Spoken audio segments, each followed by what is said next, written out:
சுபோரி பாண்டியன் சொல்றாரு, இந்த வழக்க வந்து ஜி.ஆர். சுவாமிநாதனே திரும்ப வாபஸ் வாங்கணும் அப்படின்னு. ஸோ இதுல வழக்கு பதியப்பட்டிருக்கு, கண்டெம்ப்ட் ஆஃப் கோர்ட் அப்படிங்கிறதெல்லாம் நடந்திருக்கா?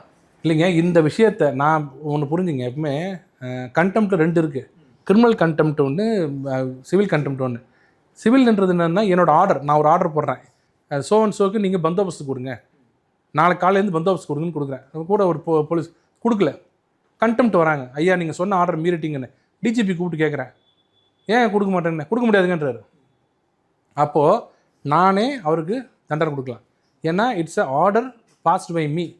இது என்னோட தனிப்பட்ட முறையில் இல்லை. ஆனால் அதுவே ஒருத்தர் என்னை பார்த்து, நீலாம் லாய்க்கே இல்லை ஜட்ஜாக இருக்கிறதுக்கு, உன்னெல்லாம் எவன் ஜட்ஜ் அப்பாயின்ட் பண்ணான்னு ஓப்பன் கோர்ட்டில் சொன்னார்னா, நான் கண்டெம்ப்டை இனிஷியேட் பண்ணலாம்.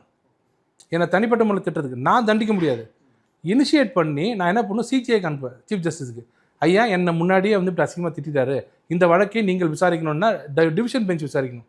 2 ஜட்ஜு கொண்டவங்க தான் கிரிமினல் கண்டெம்ப்ட் விசாரிக்கணும். இதில் அவர் கேட்குறாரு, நீங்கள் இன்னும் நினைக்கிறீங்களா என்னை பற்றின்னு. ஆமாம், நீங்கள் அப்படி தான் இருப்பீங்கன்னு சொன்னா பண்ணியிருப்பார். இவர் விட்டுருவார் வச்சுங்க, இவர் மற்றவங்க எடுக்க மாட்டார், இவர் விட்டுருவார். மீறி எடுக்கிறதா இருந்தால் என்ன பண்ணுவாங்கன்னா, அது it will be referred to a larger bench, second division பெஞ்சுக்கு அனுப்புவாங்க, நீங்கள் விசாரிங்கன்னு. அந்த டிவிஷன் பெஞ்ச் கூப்பிட்டு எப்படி நீங்கள் அவரை நீங்கள் கேஸ்ட் பேஸ்ட்னு சொல்லலாம்? நான் உங்களுக்கு 6 மாதம் தண்டனை கொடுக்கணும், அவங்க தான் கொடுக்கணும். இது ஒன்றும் இனிஷியேட்டே பண்ணல.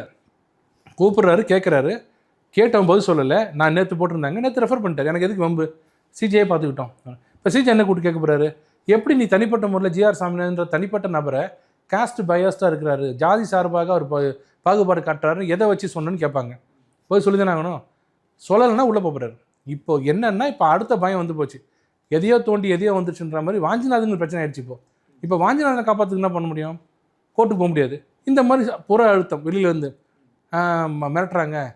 யூடியூப் பார்த்தீங்கன்னா ஒரு நாளைக்கு 8 பேட்டி வருது ஒவ்வொருத்தரும், ஜி.ஆர். சாமிநாதன் பதவி விலக வேண்டும் அப்படி. அவர் என்ன பண்ணுவார், பயந்து போய் என்ன பண்ணால், ஐயோ வேணாங்க நான் போயிட்டாருன்னா எதிர்பார்க்குறாங்க.